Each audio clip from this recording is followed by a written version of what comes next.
ഈശോ മിശിഹായ്ക്ക് സ്തുതിയായിരിക്കട്ടെ.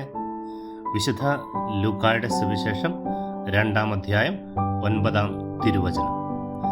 കർത്താവിൻ്റെ ദൂതൻ അവരുടെ അടുത്തെത്തി. കർത്താവിൻ്റെ മഹത്വം അവരുടെ മേൽ പ്രകാശിച്ചു. അവർ വളരെ ഭയപ്പെട്ടു. ദൈവം തെരഞ്ഞെടുത്ത ഭാഗ്യപ്പെട്ട ഇടയന്മാർ. വചനം മാംസം ധരിച്ച് ഭൂമിയിൽ പിറന്ന കർത്താവായ യേശുവിനെ, രക്ഷകനെ കാണാൻ ആദ്യം ഭാഗ്യം ലഭിച്ചവർ.